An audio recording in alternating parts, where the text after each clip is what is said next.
The story you're about to hear is a real shock to the system.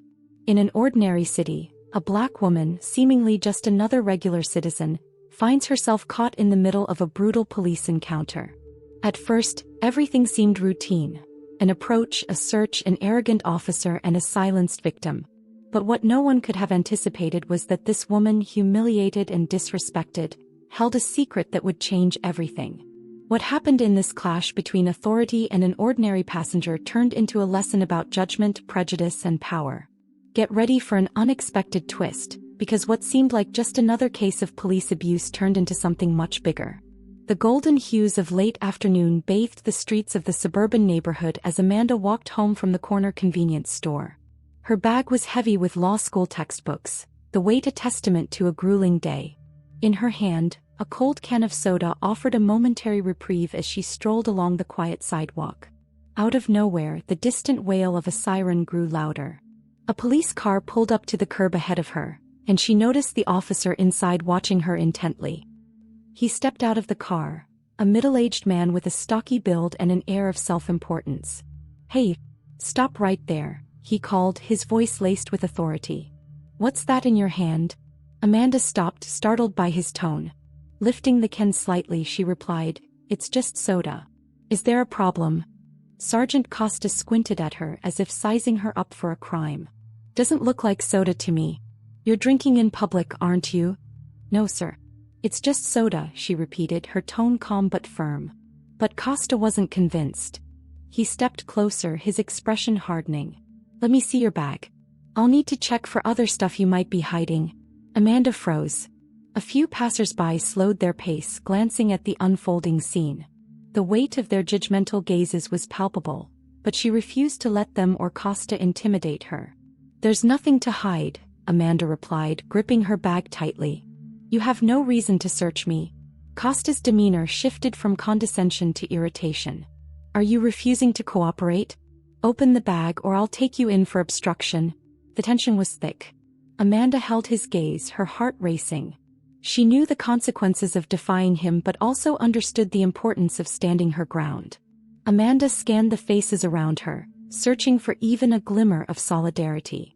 Instead, she found only indifference, curiosity, or quiet judgment. Some whispered among themselves, while others avoided eye contact altogether. "I'm not submitting to an unwarranted search, sir," she said, her voice steady despite the storm building inside her. Costa took a step closer, towering over her. "You're making this harder on yourself, young lady. Just show me the bag and this can all be over." Amanda's mind raced, her resolve firm. She thought of her father, a man who had taught her the importance of dignity in the face of injustice. With a subtle motion, she reached into her pocket and began typing a message on her phone. "Dad, I'm being harassed. Clear prejudice. Need your help." As she sent the text, Costa's impatience grew. "Are you ignoring me now? Last chance, open the bag or I'll arrest you." "For what charge?" Amanda countered, her voice sharper now. Her words rippled through the small crowd, eliciting murmurs. Costa's face tightened momentarily before his mask of authority returned.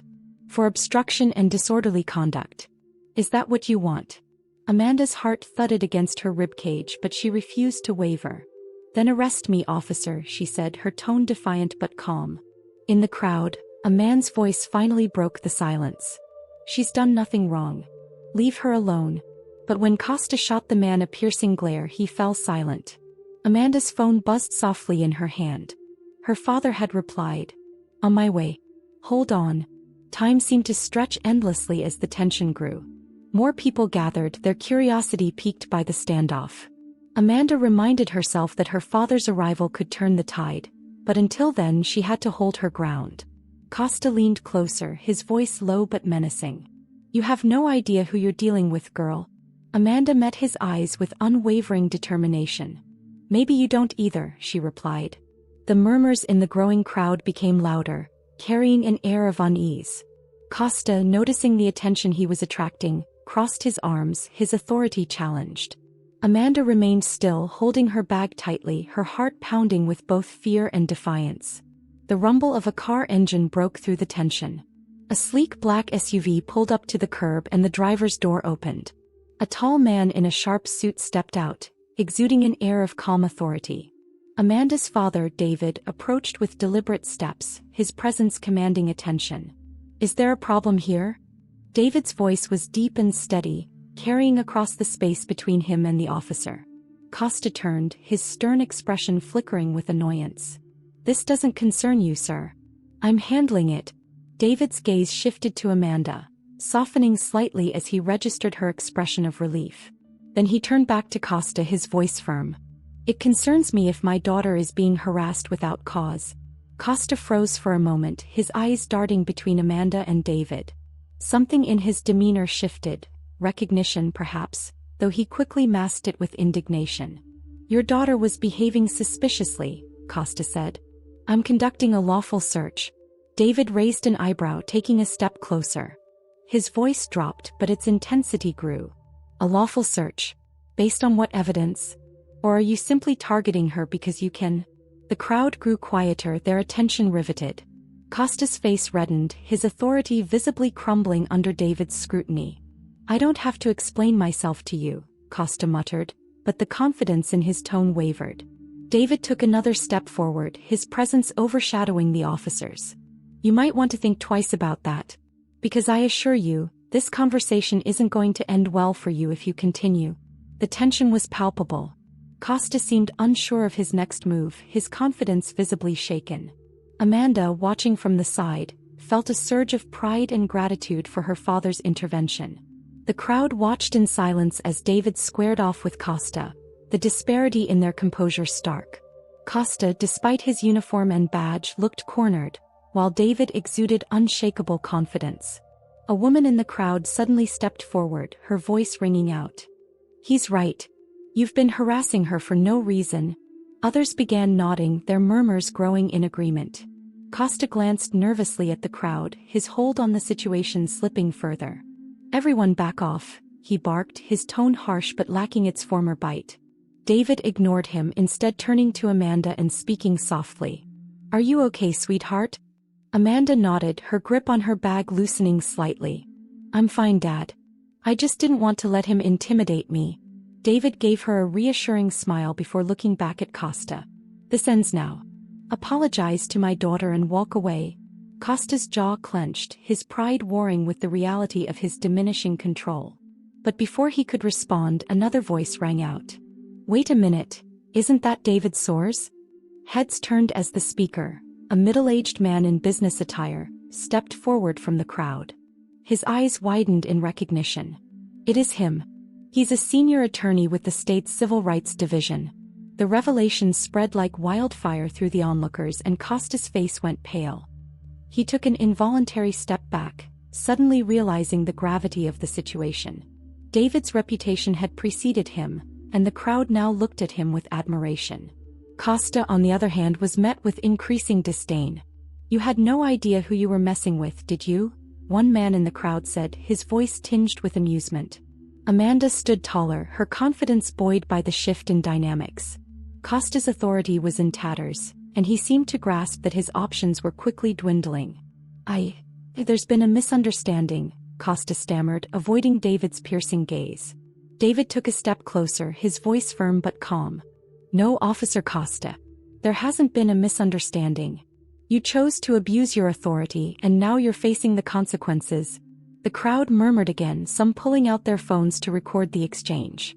Costa's fate was all but sealed. The energy in the air was electric. A blend of indignation and anticipation as Costa grappled with his crumbling facade of authority. David's calm but commanding presence had turned the tide completely, and the crowd now watched as Costa's confidence unraveled. Costa stammered, wiping sweat from his brow. "I was just trying to ensure public safety." David folded his arms, his steady gaze unwavering. "Public safety? By targeting an innocent young woman holding a soda can? This isn't about safety, it's about your biases." The crowd murmured louder, some shaking their heads in disgust. Someone in the back shouted, "Abuse of power. He should be reported." Costa's face flushed crimson as the words hit their mark. His attempts to regain control faltered, and his gaze darted around as though searching for an escape. David took a step closer, his tone softening but retaining its edge. Officer Costa, you have a choice right now. You can acknowledge your mistake and learn from this, or you can dig yourself into a deeper hole. But understand this. Your actions won't go unnoticed. Costa hesitated, his pride warring with the reality of his situation. Amanda watched, her emotions a mix of anger, relief, and vindication. She had stood her ground, but it was her father's intervention that had brought the situation to its breaking point. Finally, Costa muttered, "I may have been mistaken." David tilted his head, prompting further. "Not good enough. What exactly are you admitting to, officer?" Costa's shoulders slumped and his voice lowered. "I was wrong to stop her. I overreacted." The crowd buzzed, some recording his reluctant apology. It wasn't enough to erase the damage, but it was a start. David nodded, his expression unchanging. "You'll be hearing from us soon, officer. Make sure you're ready to explain yourself in full." With that, David turned to Amanda and extended a hand, guiding her away from the scene. The drive home was quiet at first, the weight of the encounter lingering in the air. Amanda sat in the passenger seat, gazing out the window as the city blurred past. David glanced at her occasionally, waiting for the right moment to speak. "You handled yourself well back there," he finally said, breaking the silence. Amanda turned to him, a small smile playing at her lips. "I tried. But I couldn't have done it without you." David chuckled softly, shaking his head. "You didn't need me. You stood your ground before I even got there. That took courage, Amanda." She sighed, the tension in her shoulders easing slightly. "It was terrifying. For a moment I thought no one would help me. The crowd just watched." David's expression grew serious. "That's the reality we're fighting against. Some people freeze, afraid to intervene. Others don't care enough to act. But today you showed them what standing up looks like. That's how change starts." Amanda nodded, his words sinking in. As they pulled into the driveway of their home, the familiar sight of their modest house brought a sense of comfort. Inside, the warmth of the living room welcomed them, and Amanda sank into the couch, letting out a deep breath. David joined her, placing a comforting hand on her shoulder. "What happened today wasn't fair and it wasn't right," he said. "But it's part of a larger fight, one we've been waging for generations. You're part of that now, whether you wanted to be or not." Amanda looked at him, her eyes filled with determination. "I do want to be. If today taught me anything, it's that I can't stay silent. I want to do something, Dad. I want to help make things better." David smiled, pride evident in his expression. "Then you will. You're stronger than you know, Amanda. And I'll be here every step of the way." Their conversation continued late into the evening, delving into strategies for change and the importance of resilience. Amanda felt a renewed sense of purpose, her fear and frustration transforming into resolve. By the time the night grew quiet, the events of the day had cemented themselves as a turning point, not just for Amanda but for everyone who had witnessed her defiance. The following morning, the buzz surrounding the incident had already reached the local news. A viral video of the confrontation between David and Officer Costa spread quickly on social media, sparking debates across the city.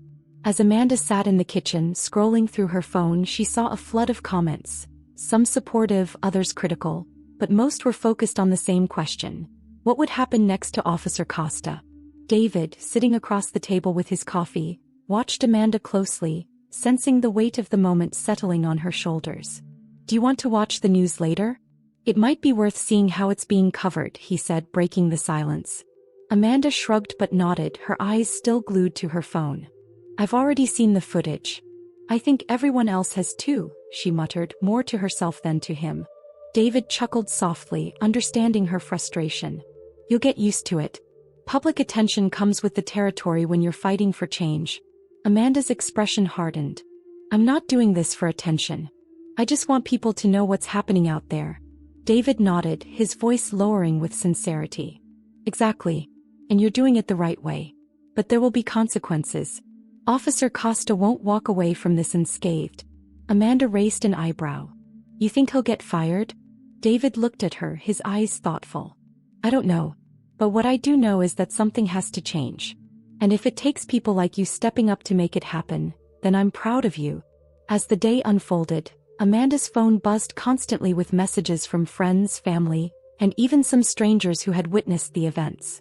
Among them was a message from one of her college professors, expressing support for her actions and offering to connect her with others working in civil rights advocacy. Amanda couldn't help but smile at the outreach, but her mind kept drifting back to Officer Costa. Later that afternoon, David received a call from a colleague at the state's Civil Rights Division. He listened intently, his expression hardening as he nodded along. "That's what I thought," he said before hanging up. Amanda looked up from her phone, sensing the shift. "What is it?" David exhaled deeply. "Costa's been suspended. They're investigating the incident and there's talk of a hearing. It's not over for him." Amanda's heart skipped a beat. "He's being held accountable?" she asked, her voice almost a whisper. David met her gaze, a quiet pride in his eyes. "Absolutely." The days following the incident became a whirlwind of media coverage, public debates, and conversations within Amanda's community. At first, Amanda found herself overwhelmed by the attention. People praised her courage, but there were also critics, those who thought she had gone too far too fast. Yet with every passing day, Amanda began to understand the significance of what she had done. One evening, as she sat at the dining table reading through a report on police misconduct, her father sat down beside her, looking more serious than usual. "Amanda, there's something I want you to consider," he said, his tone steady. She put the report down, her curiosity piqued. "What is it, Dad?" David exhaled, his eyes distant as he reflected on their conversation earlier in the week. "I think you're ready. You've got the fire in you. You've seen what happens when we stay silent. You've been thrown into the deep end and you're not backing down. I've been in this fight for a long time and it's time we pass the baton." Amanda blinked, taken aback. "You want me to?" David nodded, his gaze unwavering. "I think you're ready to take a bigger role. There are organizations out there fighting for change. And you've got the heart, the voice, and the courage to do more. Maybe it's time to take it to the next level." Amanda stared at her father, her mind racing. She had always supported causes from the sidelines, but this was different. The moment she had stood up to Officer Costa had opened her eyes to the possibility of real change, and now the idea of diving deeper into activism felt like the natural next step. "But what if I'm not enough?" she asked, her voice hesitant. David smiled, the corner of his lips curling upward. "You're more than enough. You just have to trust yourself, Amanda." A silence fell between them as Amanda processed his words. She had always admired her father's work, his unwavering dedication to justice. Now it felt like she had the chance to stand beside him. She wasn't just his daughter anymore. She was her own force. "I'll do it," she said, her voice firm, a new sense of purpose settling in her chest. David placed a hand on her shoulder. "I'm proud of you. We'll take the next step together." In the days that followed, Amanda reached out to various civil rights organizations, eager to contribute in any way she could. She attended rallies, participated in community meetings, and slowly but surely she began to find her voice on a larger scale. It wasn't long before she was invited to speak at a local event focused on police reform. When the day of the rally arrived, Amanda stood before a crowd of hundreds. The sun set behind her, casting a golden glow over the sea of faces. She could feel her heart pounding in her chest, but when she took the microphone in her hands, something inside her clicked. This was her moment. "Change doesn't happen in silence," she began, her voice clear and strong. "It happens when we speak up. When we fight for justice no matter how hard it gets. We are the ones who can make it better, one voice at a time." The crowd erupted into applause, and Amanda felt a sense of empowerment she had never known before. Her father's voice echoed in her head, reminding her of the power she held to make a difference. This was just the beginning. Amanda's newfound voice resonated beyond the rally. Her speech sparked conversations in the community, inspiring others to act. Her social media accounts flooded with messages of support, but it also came with a fair share of opposition. Many in her community had begun questioning the status quo, but some felt threatened by the shift in perspective. Still, Amanda pressed on. She attended more meetings, worked closely with advocacy groups, and continued to grow in her activism. The momentum was real. People were starting to listen. The case of Officer Costa had opened a broader dialogue about police conduct and racial injustice, and Amanda's involvement became a symbol of change. One afternoon, Amanda sat down with her father at their kitchen table, discussing the next steps for their efforts. They were both weary but energized by the work they'd been doing. The phone call from the Civil Rights Division that morning had only added fuel to the fire. Officer Costa was officially under investigation, and his future was uncertain. Amanda could feel the weight of their actions and how it was reverberating through the system. "Dad," she said, eyes fixed on the papers in front of her. "This is bigger than I thought. People are paying attention now, but will they keep paying attention? How do we keep this going?" David paused, looking at his daughter with a mixture of admiration and understanding. "Change doesn't come overnight." "It never does," he said thoughtfully. "But the more we keep pushing, the more people realize that they're part of something. This movement isn't just about one incident. It's about dismantling systems of oppression, brick by brick." Amanda nodded, feeling the weight of her role in it all. The passion she had felt that day on the street, facing Officer Costa and standing her ground, had evolved into something much larger. She wasn't just fighting for herself. She was fighting for everyone who felt marginalized. "We have to keep building bridges," David continued.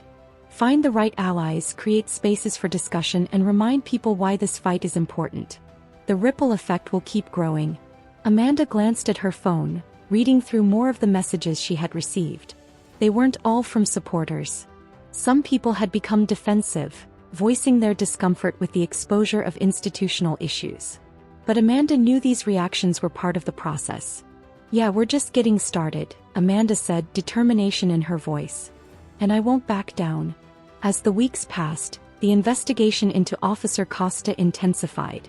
The media coverage continued to expose uncomfortable truths, forcing the public to confront issues of racial injustice and police accountability.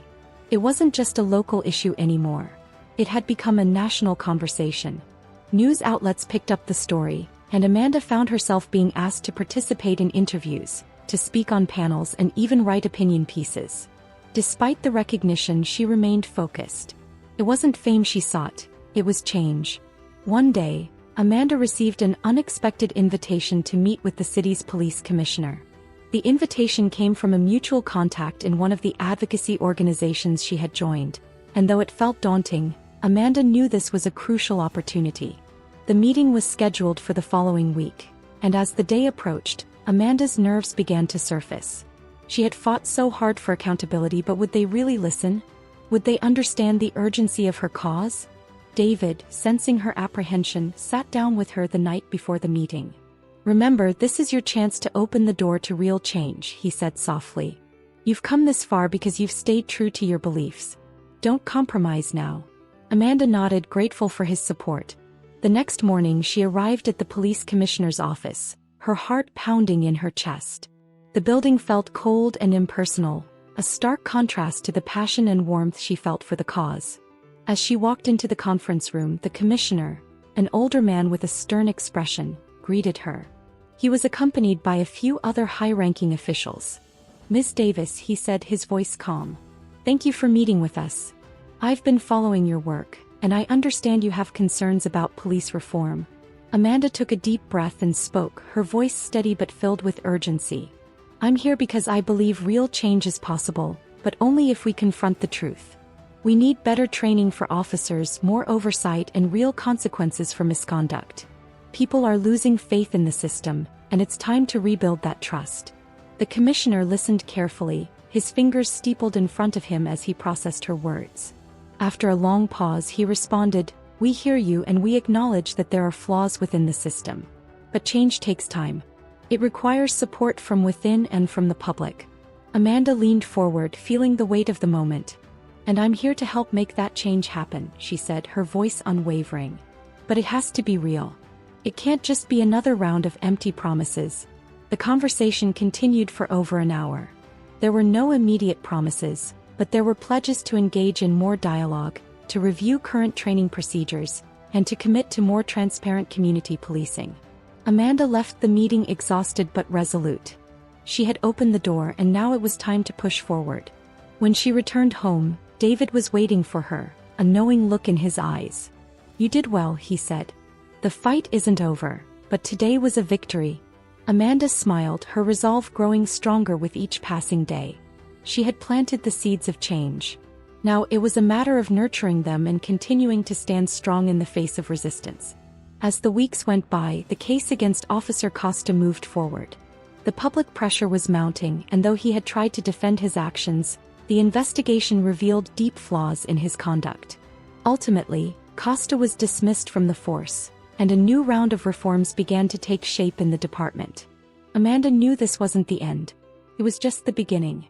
With Officer Costa's dismissal, there was a sense of justice, but it didn't feel like enough. Amanda had won a battle, but the war was far from over. The national spotlight on her activism had intensified, and while many celebrated her efforts, others were determined to undermine them. Some local residents criticized her for tarnishing the reputation of law enforcement, while others felt the issue of police brutality was being blown out of proportion.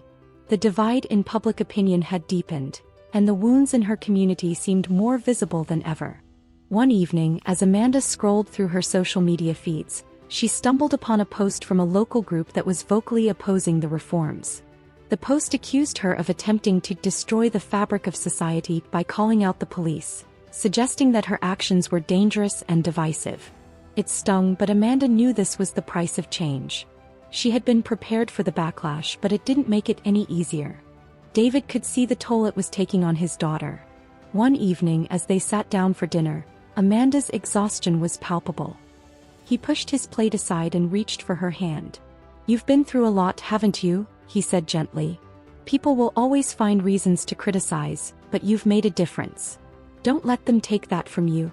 "I know, Dad," Amanda replied, her voice tired but steady. Sometimes it feels like we've made a step forward, but the next day I'm facing the same resistance all over again." David nodded in understanding. "That's the nature of this fight. Change is slow and not everyone will come with us. But we're still moving forward." Amanda took a deep breath, letting his words sink in.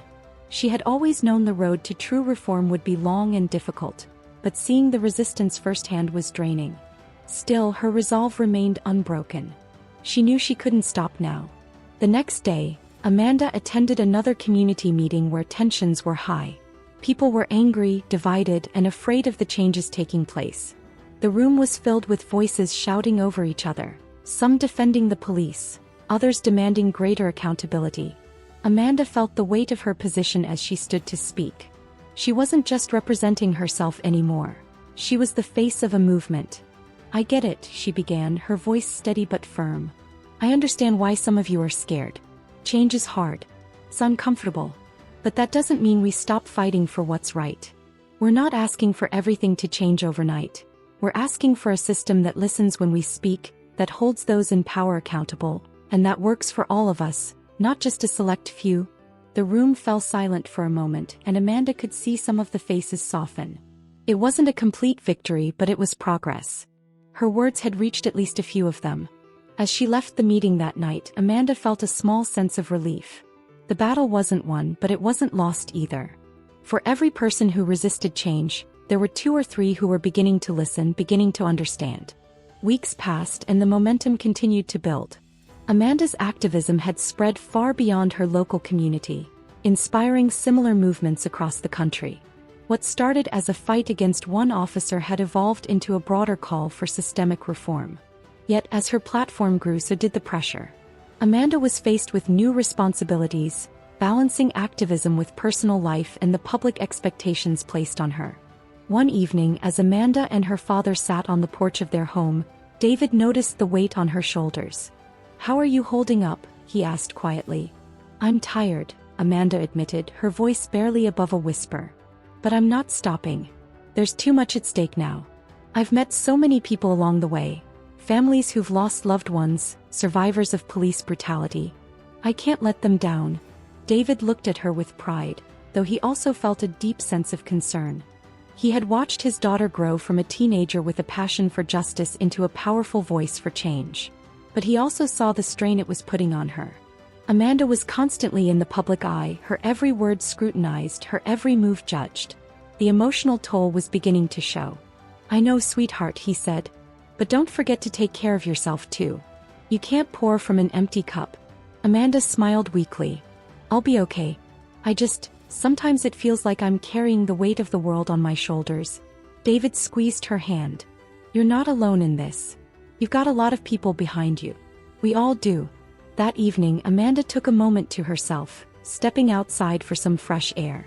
She gazed at the stars above, feeling the cool breeze against her skin. There was a sense of peace in the moment, but also an awareness that the journey ahead would continue to challenge her in ways she hadn't anticipated. In the days that followed, Amanda received an unexpected invitation. The mayor of her city, having seen the impact of her advocacy, reached out to meet with her. He wanted to discuss a potential role for Amanda in helping shape the city's future policing policies. A chance to use her voice not just for protest but for constructive change. At first, Amanda was skeptical. Was this an attempt to pacify her? Would they actually listen to her ideas, or was it just a gesture meant to silence her? But as the meeting unfolded, she realized this was an opportunity to have a seat at the table, to be part of the decision-making process. She could push for real change from within the system. "I'm honored by the offer," Amanda said after a long discussion with the mayor, "but I need to make sure that my values don't get lost in the politics of it all. I want to help shape policies that reflect the community's needs, not just the status quo." The mayor assured her that her voice would be heard, and Amanda left the meeting feeling cautiously optimistic. It wasn't the end of the fight, but it was a step toward something bigger. Her activism had gained the kind of attention that could lead to tangible results, and she was ready to take on this new challenge. Amanda knew this would be a long and difficult road, but for the first time in a while she felt a sense of hope.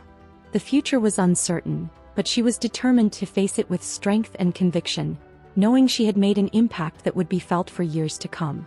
Weeks after her confrontation with the police chief, Amanda was beginning to see small cracks in the system. Despite the resistance, there were moments when she felt like her efforts were starting to make a real difference. The local police department had begun to take some steps toward greater transparency, implementing body cameras and launching new community outreach programs aimed at building trust between officers and residents. Amanda was cautious about celebrating these changes too quickly. She had seen how quickly promises could be broken, but it was a start. And for the first time in a while she felt like she was gaining some ground. In one particularly memorable meeting, Amanda sat down with a group of local activists, including several leaders of community organizations that had been advocating for police reform long before she had become involved. They were discussing the next phase of their strategy when one of them, a seasoned organizer named Carla, spoke up. "We've been at this for years," Carla said, "and there are times when I feel like we're getting nowhere. But Amanda, your voice, your story, it's made people listen. We're not just talking to ourselves anymore. This is bigger than it's ever been." Amanda felt a wave of emotion flood over her. It had been so easy to lose sight of the progress she had made in the face of constant setbacks. But hearing this, she realized how far they had come. The conversation shifted to the upcoming city council meeting, where Amanda would be presenting a proposal for stronger oversight of the police department. It was a chance to take the conversation beyond words and into action. If approved, it could lead to the creation of an independent board that would have the power to review police misconduct and recommend disciplinary actions.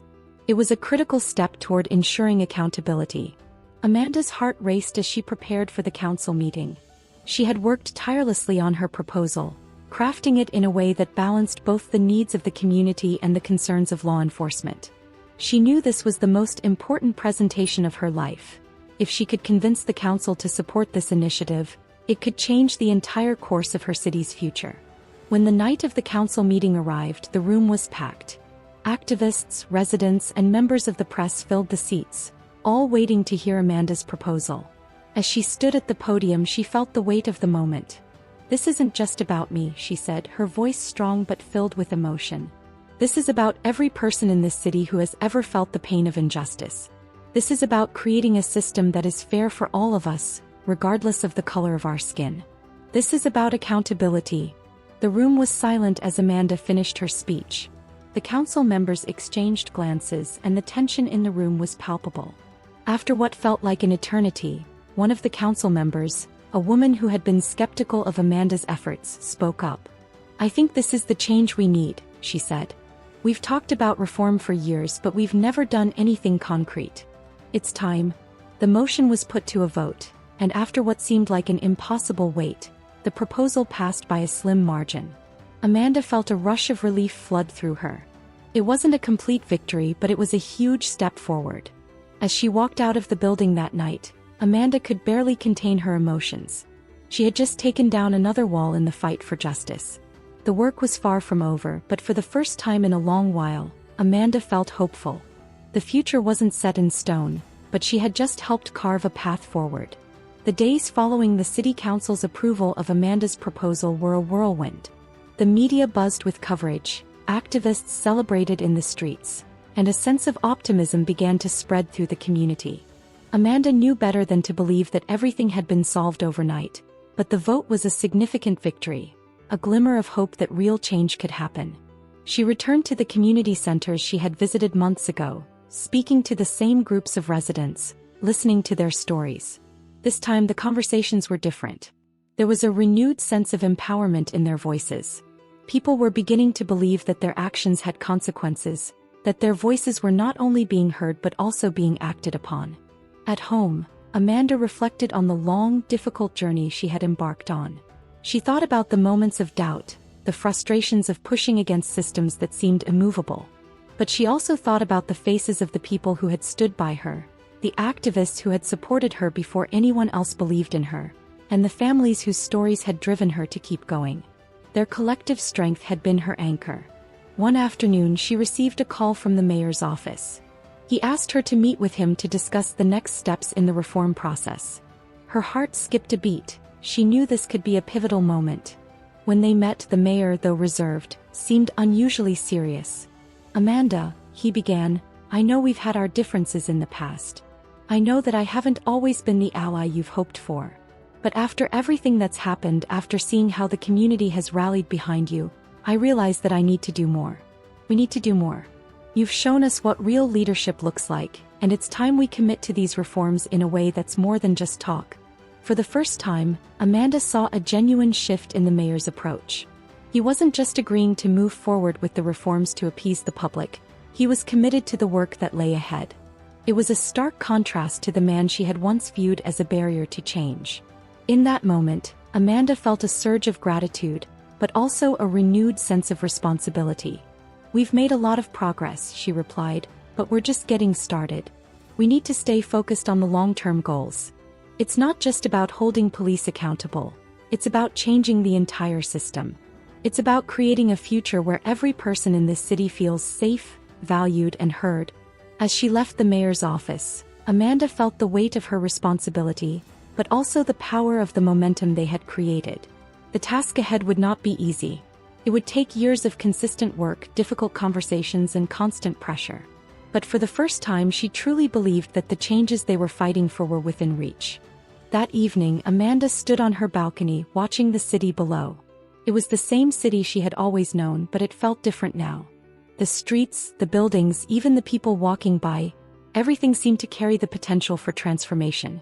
She realized that her journey wasn't just about reforming systems or fighting for justice. It was about shifting the collective consciousness, one conversation, one action at a time. And in that moment, Amanda made a promise to herself.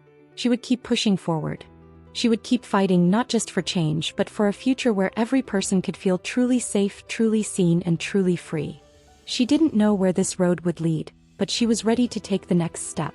Because the road ahead, as long as it was one she was no longer walking alone.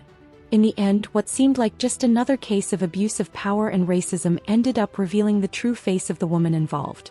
She was not just a victim of an oppressive system, but a highly respected and feared professional.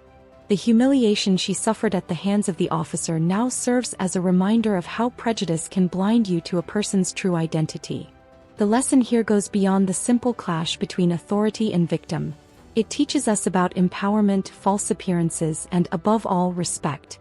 Sometimes a simple encounter can hide a giant behind an unfamiliar face. And who was truly humiliated at the end of this story?